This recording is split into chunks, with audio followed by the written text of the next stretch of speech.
ونتوكل عليه ونعوذ بالله من شرور أنفسنا ومن سيئات أعمالنا من يهده الله فلا مضل له ومن يضلله فلا هادي له ونشهد أن لا إله إلا الله وحده لا شريك له ونشهد أن سيدنا وشفيعنا ومولانا محمدا عبده ورسوله أما بعد فقد قال الله تبارك وتعالى في كلامه المجيد والفرقان الحميد أعوذ بالله من الشيطان الرجيم بسم الله الرحمن الرحيم يا أيها الذين آمنوا كتب عليكم الصيام كما كتب على الذين من قبلكم لعلكم تتقون وقال تعالى في شان حبيبه مخبرا وآمرا إن الله وملائكته يصلون على النبي يا أيها الذين آمنوا صلوا عليه وسلموا تسليما اللهم صل على سيدنا ومولانا محمد وعلى آل سيدنا ومولانا محمد وبارك وسلم الصلاة والسلام عليك يا رسول الله وعلى آلك وأصحابك يا حبيب الله الصلاة والسلام عليك يا شفيع المذنبين وعلى آلك وأصحابك يا رحمة للعالمين. سامعین محترم، استقبال رمضان کے حوالے سے ہماری گفتگو چل رہی ہے. پچھلے جمعے بھی کچھ باتیں آپ کو بتائی تھی. رمضان شریف کا مہینہ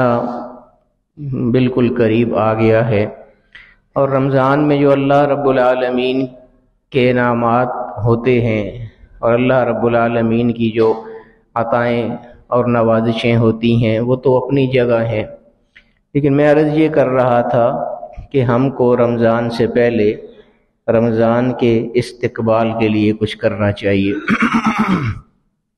اصل میں ہماری وہ کیفیات نہیں ہوتی ہیں، اور کیفیت کا دار و مدار سارا ہمارے دل پر ہوتا ہے. ہماری کیفیات اسی لیے نہیں ہوتی ہیں کہ ہمارے دل اس طرح کے صاف نہیں ہوتے ہیں. ہم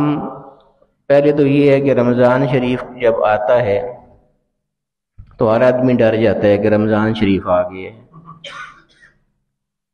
خوف کے ساتھ تذکرہ کرتے ہیں کہ رمضان شریف قریب آ گیا ہے.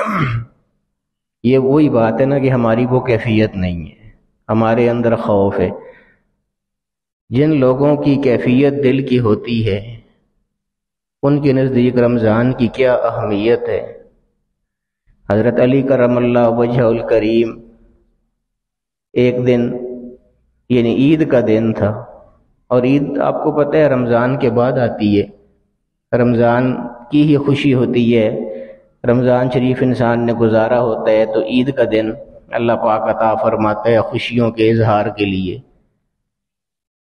حضرت علی کرم اللہ وجہ الکریم عید کے دن جو خوشیوں کا دن ہے، مسرتوں کا دن ہے، اس دن زار و قطار رو رہے تھے. تو کسی نے پوچھا کہ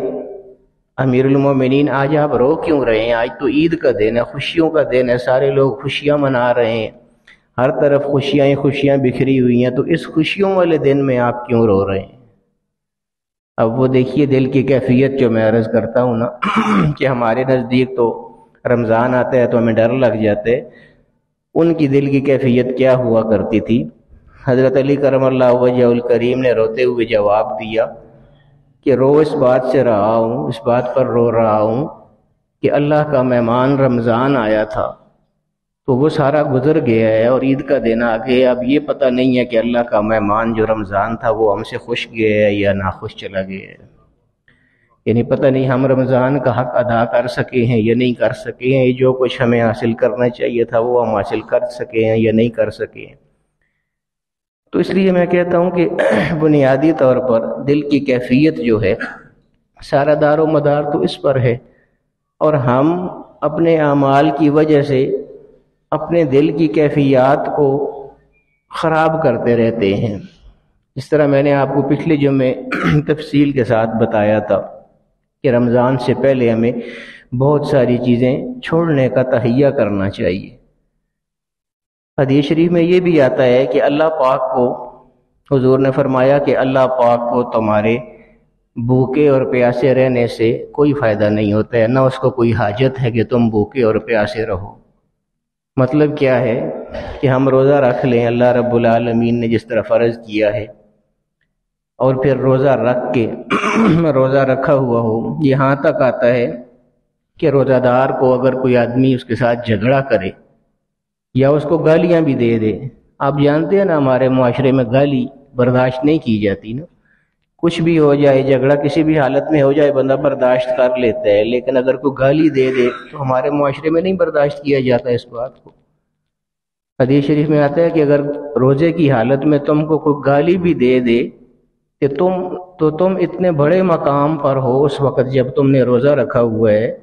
کہ بے شک وہ گالی بھی دے دے، تم نے آگے سے گالی نہیں دینی، بلکہ صرف اتنا کہہ دینا ہے کہ انی صائم، میں روزہ دار ہوں، میں یہ زبان نہیں استعمال کر سکتا۔ کتنا بڑا اعزاز ہے روزہ دار کا اللہ رب العالمین کے ہاں، کہ بس اتنا کہہ دیا کرو کہ انی صائم، میں روزہ دار ہوں، میں ایسی بات نہیں کر سکتا۔ بنیادی طور پر میں یہی کہہ رہا تھا کہ روزہ ہم رکھ بھی لیں، سارا دن بھوکے بھی رہیں، پیاسے بھی رہیں، اور پھر دن کو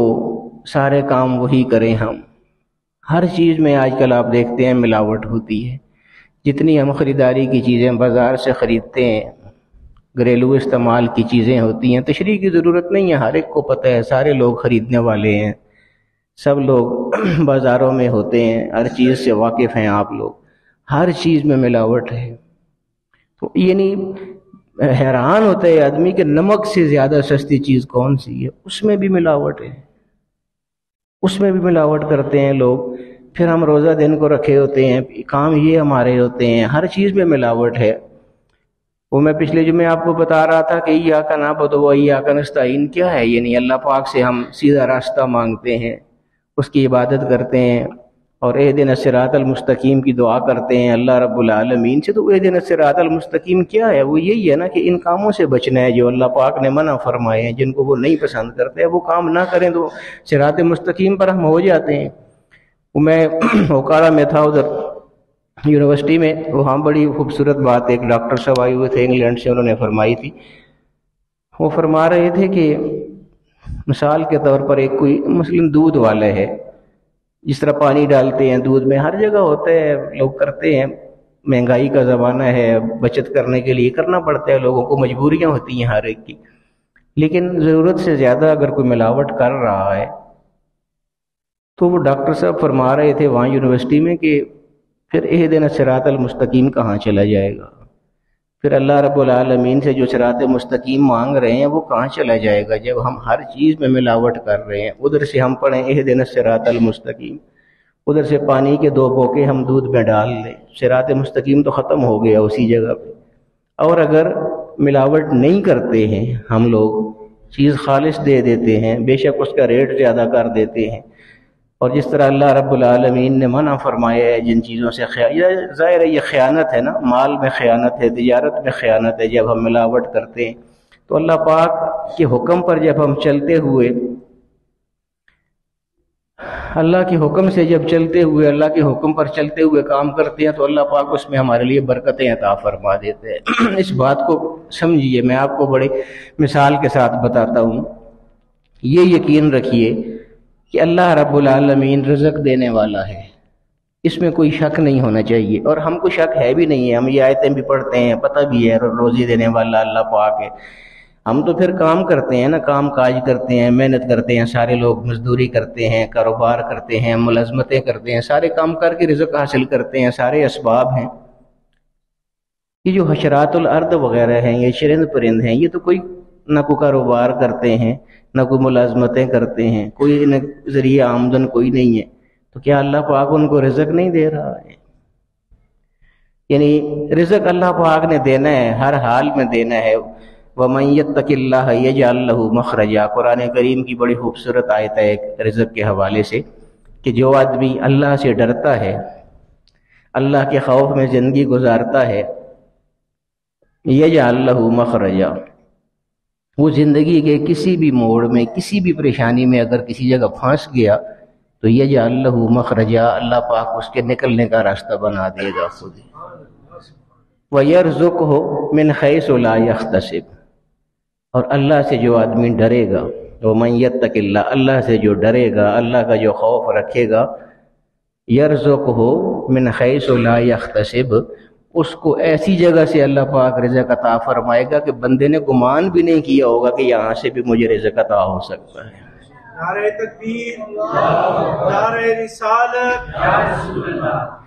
تو میں یہ عرض کر رہا تھا کہ یقین رکھیں اس بات پر کہ رزق اللہ پاک دے گا، ہمیں کیا کرنا ہے، ہمیں اللہ پاک کے حکم پر چلنا ہے۔ اب میں آپ کو وہ جو مثال بتا رہا تھا، میری اکثر باتیں معاشرتی حوالے سے ہوتی ہیں جو میں روزمرہ زندگی میں دیکھتا ہوں، یہ بہت سبق آموز ہوتی ہیں۔ توکل اللہ تعالیٰ پر کریں رزق کے حوالے سے۔ ہم کہاں مار کھا جاتے ہیں جہاں پر شیطان ہمیں وسوسے ڈالتے ہیں نیکی کی طرف آنے سے۔ یہ ظاہر شیطان کا کام ہی یہ ہے کہ وہ نیکی کی طرف ہمیں نہیں آنے دیتا، اس کی ڈیوٹی یہ ہے نا، اس نے یہ کام کرنا ہے اپنا۔ اب ایک دکاندار آدمی ہے، ظاہر ہے یہاں پر بہت سارے دکاندار بیٹھے ہوئے ہیں، ایک دکاندار آدمی ہے، ہم کو یہ پتہ ہے اللہ پاک نے یہ فرمایا ہے کہ نماز پڑھنی ہے، ہر حال میں پڑھنی ہے، اپنے وقت پر پڑھنی ہے۔ اب ایک دکاندار کی یہ سوچ ہوتی ہے کہ اگر میں یہاں دکان چھوڑ کے نماز کے لیے جاتا ہوں تو ہو سکتا ہے پیچھے کو گاہک آ جائے اور وہ واپس چلا جائے، تو اس طرح میری دکانداری خراب ہوگی۔ اب یہ وہ وسوسہ ہے جو شیطان ڈالتا ہے ذہن میں، ہوتا ہے ایسے بالکل۔ اب میں آپ کو بتاتا ہوں توکل کیا ہے۔ دکاندار کی بات ہو رہی ہے، میں جس حجام کے پاس، یعنی جو حجام میرے بال کاٹتا ہے، حجامت بناتا ہے، اس نے اپنی دکان پہ لکھ کے لگایا ہوا ہے کہ اس دکان پر شیو نہیں کی جائے گی، داڑھی نہیں مونڈی جائے گی۔ اب بہت سارے لوگ داڑھی منڈوانے والے بھی آتے ہیں باربر حضرات کے پاس، نائی لوگوں کے پاس۔ یہ جب اس نے لکھ کے لگایا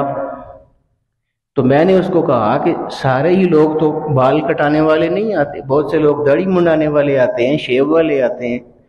تو یہ جب تم نے لکھ کے لگا دی ہے کہ یہاں پر داڑھی نہیں مونڈی جائے گی، صرف بال کاٹے جائیں گے اور داڑھی کا سنت کے مطابق خط کیا جائے گا، یہ لکھا ہوا ہے وہاں پر، تو میں نے کہا یہ تم نے جو تقریر لکھ کے لگا دی ہے تو بہت سارے لوگ نہیں آئیں گے تمہارے پاس، تو اس طرح تمہارے کام میں بڑا فرق پڑ جائے گا۔ اب دیکھیے میں یہ مشاہدے کی بات آپ کو بتا رہا ہوں۔ اس نے کہا جی روزی دینے والا اللہ ہے۔ اب یہ ایمان دیکھیں اس بندے کا، یعنی وہ کوئی مولوی نہیں ہے، کوئی عالم نہیں ہے، کوئی پیر نہیں ہے، کوئی ایسا نہیں ہے کہ جو علم رکھتا ہو دین کے حوالے سے، دنیا دار انسان ہے، نائی ہے ایک، لیکن یقین اللہ پر دیکھیں اس کا۔ اس نے کہا جی روزی دینے والا اللہ پاک ہے، وہ چاہے گا تو لوگوں کو بھیج دے گا میری طرف۔ میں چپ ہو گیا، میں نے کہا صحیح ہے، ٹھیک ہے، اس کا اپنے یقین کی اپنا اپنا یقین ہوتا ہے ہر آدمی کا۔ ایک دفعہ میں گیا حجامت بنوانے کے لیے اسی کے پاس، تو دکان کو تالا لگا ہوا ہے اور آگے لکھا ہوا ہے کہ میں نماز کے لیے جا رہا ہوں، یا تو آپ بعد میں آ جائیں تو یا پھر انتظار کریں۔ میں نے پوچھا کہ یہ کدھر نماز پڑھتے ہیں؟ انہوں نے بتایا یہ ساتھ ایک مسجد ہے، وہاں جاتا ہے نماز پڑھنے کے لیے۔ میں مسجد میں چلا گیا۔ اب دیکھیں میں عرض یہ کر رہا تھا نا کہ یہ روزمرہ کی باتیں ہیں اور ہماری زندگیوں میں یہ ساری ہوتی ہیں۔ اب پہلے تو کوئی دکاندار دکان چھوڑ کے جاتا ہی نہیں ہے نماز کے لیے کہ پیچھے سے گاہک چلے جائیں گے۔ نعرہ تکبیر، نعرہ رسالت، قبلہ حضرت صاحب۔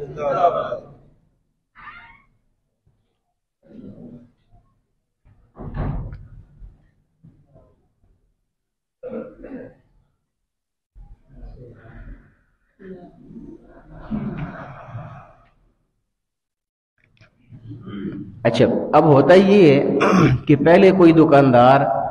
اپنی دکان کو چھوڑ کے نماز کے لیے جاتا ہی نہیں ہے، اس وجہ سے کہ میں اگر نماز کے لیے چلا گیا تو پیچھے سے گاہک آئے گا اور وہ چلا جائے گا تو میری دکانداری میں حرج ہوگا۔ اور اگر کوئی چلا ہی جائے، کوئی اچھے ایمان والا بندہ ہو، وہ دکان چھوڑ کے نماز کو چلا جائے، تو پھر اس کی کوشش ہوتی ہے کہ وہ جلدی جلدی نماز پڑھتا ہے پیچھے دکان واپس جانے کے لیے، کیونکہ ظاہر ہے پیچھے دکان کو چھوڑ کے آیا ہوتا ہے۔ اس کی یہ کوشش ہوتی ہے کہ جلدی جلدی میں نماز پڑھوں اور واپس جاؤں اپنے ٹھیے پر۔ میں جب مسجد میں گیا وہاں اس کے پیچھے، تو اکیلا وہ نماز پڑھ رہے، زور کی نماز کا وقت تھا، جماعت ہو گئی تھی، وہ اکیلی اپنی نماز پڑھ رہا ہے۔ میں پیچھے دیوار کے ساتھ ٹیک لگا کے بیٹھ گیا۔ میں نے کہا دیکھتا ہوں یہ نماز کس طرح پڑھتے ہیں۔ اتنے آرام سکون کے ساتھ وہ نماز پڑھ رہا تھا، اس کو کوئی جلدی یہ نہیں تھی کہ میں نے واپس دکان پہ پہنچنا ہے، یہ دکان چھوڑ کے آیا ہوں۔ ایسے لگتا تھا کہ جیسے وہ کاروبار کو اس وقت بالکل بھول گیا اور اللہ رب العالمین کے ساتھ راز و نیاز میں لگا ہوا ہے۔ میں بڑی دیر تک وہاں بیٹھا رہا، بڑی تسلی کے ساتھ، بڑے سکون کے ساتھ اس نے اپنی زور کی نماز مکمل کی، اور جب دعا کر کے اٹھا پیچھے مڑا تو مجھے دیکھا میں دیوار کے ساتھ ٹیک لگا کے بیٹھا ہوا ہوں، تو مجھے آ کے ملا، کہتے ہیں آپ کیوں آئے ہیں، آپ نے فون کیا ہوتا میں گھر ہی آ جاتا۔ تو میں نے کہا کہ نہیں، میں ویسے ہی ادھر سے گزر رہا تھا، تو میں نے کہا ٹائم ہے تو حجامت بنوا لیتا ہوں۔ اب اس کی بات آگے دیکھیں۔ اس نے مجھے کہا کہ کئی صاحب ہی بولتا ہے، کئی صاحب یقین تو پہلے بھی یہ تھا کہ روزی دینے والا اللہ رب العالمین ہے، لیکن یہ آج پتہ چلا ہے کہ ویسے تو دکاندار سارے گاہکوں کے انتظار میں بیٹھے ہوتے، لیکن آج یہ پتہ چلا ہے کہ اللہ رب العالمین اگر چاہے تو گاہک جو ہیں وہ دکاندار کے انتظار میں بیٹھ جاتے ہیں، کیونکہ میں وہاں ٹیک لگا کے بیٹھا رہا تھا بہت دیر مسجد میں۔ اچھا، میں نے وہ جو بات کہی تھی اس سے ایک دفعہ کہ یہ تم داڑھی جو تم نے لکھ کے لگایا ہوا ہے کہ داڑھی نہیں منڈو گے، صرف بال کاٹو گے سر کے، تو اس وجہ سے جو تمہارے کام میں کیا فرق پڑا ہے، کچھ فرق پڑا ہے کہ نہیں؟ اس نے کہا جی میں آپ کو کیا بتاؤں، اللہ رب العالمین نے ایسی برکت عطا فرمائی ہے کہ مجھ سے لوگ پہلے ٹائم لیتے ہیں فون پر اور اس کے بعد ان کا نمبر آتا ہے، اتنی رش ہوتی ہے میرے پاس۔ میں آپ کو بتا کیا رہا تھا کہ روزی اللہ پاک نے دینی ہے، یعنی عربی میں کہا جاتا ہے نا، من کان للہ کان اللہ لہ، جو اللہ رب العالمین کا ہو جاتا ہے اللہ رب العالمین پھر اس کا ہو جاتا ہے۔ تو اس سے بڑا پھر، اور جب اللہ رب العالمین آپ کا ہو جاتا ہے، آپ ایک بندے کا ہو جاتا ہے، تو پھر بندے کو کوئی محتاجی باقی ہی نہیں رہتی ہے، کوئی حاجت باقی ہی نہیں رہتی ہے۔ اللہ رب العالمین مسبب الاسباب ہے، سارے اسباب بنانے والا وہ ہے۔ یعنی اس بندے نے ایک کام کیا تھا کہ اللہ پاک اور اس کے حبیب اس بات کو ناپسند فرماتے ہیں کہ داڑھی مونڈی جائے، تو میری دکان میں داڑھی نہیں مونڈی جائے گی، میں داڑھی نہیں مونڈوں گا، میرے جتنے لڑکے کام کرنے والے یہ نہیں مونڈیں گے، اللہ کے حکم پر عمل ہوگا، اللہ کے رسول کے حکم پر عمل ہوگا۔ اب دنیاوی حساب سے دیکھا جائے تو کام اس کا کم ہونا چاہیے، لیکن اللہ رب العالمین ہے روزی دینے والا، اس نے لوگوں کے ذہن میں یہ ڈال دی ہے کہ اسی کے پاس جانا ہے۔ اللہ رب العالمین تو ہر چیز پر قادر ہے، یعنی جس چیز سے اس کو نقصان ہو سکتا تھا اسی چیز سے اللہ پاک نے نفع دے دی ہے اس کو۔ تو بات ساری یقین کی ہے، بات ساری توکل کی ہے۔ میں یہ ساری باتیں اس لیے کر رہا ہوں کہ آگے رمضان شریف آ رہا ہے، ہمیں اپنے اندر توکل بھی پیدا کرنا ہے اور اپنے دلوں کو بھی صاف کرنا ہے۔ جن کاموں سے اللہ رب العالمین ہم کو منع فرماتے ہیں ان کاموں سے رک جانا ہے، اتنا سا کام ہم نے کرنا ہے، تو اللہ رب العالمین چاہے گا تو برکتیں عطا فرمائے گا، بے شمار برکتیں وہ اللہ پاک عطا فرما سکتے ہیں۔ وہی سارے خزانوں کا مالک ہے، وہی سارے رزق کا مالک ہے۔ اللہ یبسط الرزق لمن یشاء ویقدر، اللہ چاہتے ہے جس کے لیے بے حساب رزق کھول دیتے ہیں، ویقدر اس چیز پر وہ قدرت رکھتا ہے، وہ قادر ہے، اسے کوئی پوچھ نہیں سکتا ہے کہ تو نے کس کو کتنا رزق دے دی ہے اور کیوں دے دی ہے۔ صرف بات یہ ہے کہ ہم نے اپنے آپ کو ٹھیک کرنا ہے۔ جب ہم اپنے آپ کو ٹھیک کر لیں گے اللہ رب العالمین برکتیں بھی عطا فرمائے گا، ہمارے رزق میں بھی برکتیں عطا فرمائے گا، اور ہمارے اعمال تو ہمارے اپنے تک ہیں۔ پھر رمضان شریف جو مہینہ آ رہا ہے اس میں تو دیکھیے نا اللہ رب العالمین کے انعامات دیکھیے کہ یعنی کوئی نفلی عبادت آپ کرتے ہیں تو بجائے اس کے کہ وہ نفلی عبادت کا ثواب آپ کو اللہ پاک عطا فرمائے، رمضان کی یہ برکت دیکھیں، اس مہینے کی، شہر اللہ ہے نا، اللہ کا شہر ہے، اللہ کا مہینہ ہے، تو رمضان میں یہ برکت دیکھیے نا کہ عام حالات میں اگر آپ نفل نماز پڑھتے ہیں تو نفل کا ہی ثواب آپ کو ہوتا ہے، لیکن وہی نفل اگر آپ رمضان میں پڑھتے ہیں تو اللہ پاک پڑھتے نفل ہے لیکن ثواب فرض کا عطا فرما دیتا ہے، اور اگر ایک فرض ادا کرتے ہیں، ایک فرض پڑھتے ہیں تو اللہ پاک ایک کا نہیں بلکہ 70 فرضوں کا ثواب عطا فرما دیتا ہے۔ تو یہ بہت بڑا مہینہ ہے، اس کا استقبال بھی کرنا چاہیے اور اس کو اس طریقے سے گزارنا چاہیے جیسا میں نے کہا کہ ہم بھوکے رہیں پیاسے رہیں، اس سے تو اللہ رب العالمین کو کوئی غرض نہیں ہے۔ اور پھر ایک اور جو غلطی ہم لوگوں سے ہوتی ہے وہ یہ ہوتی ہے کہ ہم لوگ اذان کے دوران بھی سحری کھاتے پیتے رہتے ہیں۔ یہ بہت بڑی غلطی ہے، ہر جگہ ہوتی ہے۔ یاد رکھیے دو الگ الگ چیزیں ہیں، ایک سحری ہے اور ایک فجر ہے، یہ دو الگ چیزیں ہیں۔ سحری جب ختم ہو جاتی ہے، آپ نے کیلنڈروں میں دیکھا ہوگا اختتام سحر لکھا ہوتا ہے۔ اختتام سحر کا مطلب ہی یہ ہے کہ سحری ختم ہونے کا وقت، جو سحری کے ختم ہونے کا وقت ہے اس سے پہلے پہلے آپ نے کھانا ہے۔ جب سحری کے ختم ہونے کا وقت ہو گیا اس کے بعد آپ کوئی چیز نہیں کھا سکتے۔ سحری جب ختم ہو جاتی ہے تو فجر شروع ہو جاتی ہے، اور فجر جو ہے وہ دن میں ہوتی ہے، یہ یاد رکھیے بات۔ یعنی اگر اذان کے دوران آپ کوئی چیز کھا رہے ہیں صبح کی اذان کے دوران، تو آپ یہ سمجھیں کہ آپ دن کو کھا رہے ہیں، تو سحری ہے ہی نہیں ہے جس وقت آپ کھا رہے ہیں۔ اکثر لوگ ایسے ہوتے ہیں نا کہ اذان شروع ہوتی ہے، بعض علاقوں میں کوئی لمبی اذان ہوتی ہے، اذان شروع ہی اس وقت ہوتی ہے جب سحری ختم ہو چکی ہوتی ہے، سحری کے دوران تو اذان ہوتی ہی نہیں ہے۔ ہم لوگوں کو یہ غلط فہمی لگ جاتی ہے کہ سحری کے دوران ابھی اذان ہو رہی ہے تو جب تک اذان ہوتی رہے گی سحری ہم کرتے رہیں، ایسا بالکل نہیں ہے۔ اذان شروع ہی اس وقت ہوتی ہے جب سحری ختم ہو جاتی ہے، اس کے بعد فجر ہوتی ہے، پھر اذان ہوتی ہے۔ اس لیے یہ یاد رکھیے کہ جب بھی اب آج کل تو ہر موبائل میں آپ کو پتہ ہے اپلیکیشن آئی ہوئی ہیں، ہر چیز کی ٹائمنگ آئی ہوئی ہے، سحری کس وقت شروع ہو رہی ہے، کون سا اختتام سحر کا وقت ہے، ہر چیز ہر آدمی کو پتہ ہے آج کل۔ نہ بھی پتہ ہو تو رمضان میں ویسے بھی ہر مسجد میں چارٹ لگے ہوتے ہیں، پتہ لگ جاتے ہیں کل سحری کس وقت ختم ہو جائے گی۔ تو یہ یاد رکھیے صرف وہ آدمی، یہ بھی نفلی روزے کے لیے نہیں ہے، فرضی روزے کے لیے، جو فرضی روزہ ہے وہ جو آدمی رکھنے والا ہو فرضی روزہ اور اتنا دیر سے وہ جاگا ہے، اتنی تاخیر ہو چکی ہے اس کو کہ اب پورا کھانا کھانے کا وقت نہیں ہے، اس کے لیے یہ جائز ہے کہ وہ اذان کے دوران 2-3 لقمے کھا لے، 2-3 لقمے بس، وہ بھی صرف اس لیے کہ وہ فرض روزہ ہے۔ نفلی روزے میں اس کی اجازت بھی نہیں ہے، نفلی روزہ آپ بھوکا نہیں رکھ سکتے،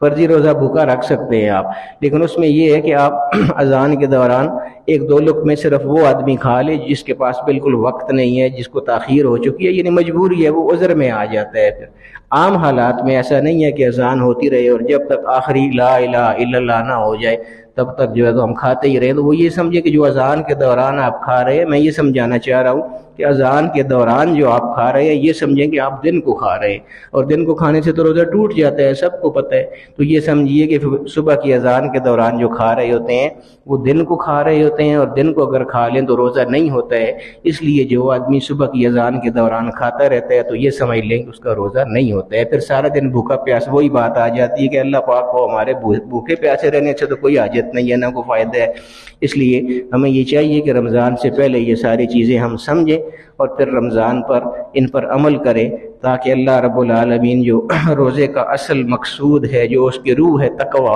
وہ ہمیں حاصل ہو، ہم بھوکے پیاسے بھی رہیں اور اللہ رب العالمین کی انعامات بھی ہم پر ہوں، اللہ رب العالمین سے ہمیں فیضیاب ہونے کا موقع بھی ملے، اس کی نعمتوں سے فیضیاب ہونے کا موقع بھی ملے۔ ورنہ یہی ہوگا کہ سارا دن بھوکے پیاسے رہیں گے، روزہ بھی نہیں ہوگا، ثواب بھی نہیں ہوگا۔ اللہ رب العالمین ہمیں ان چیزوں کو سمجھ کر پھر روزہ رکھنے کی توفیق عطا فرمائے۔ وآخر دعوانا الحمدللہ رب العالمین۔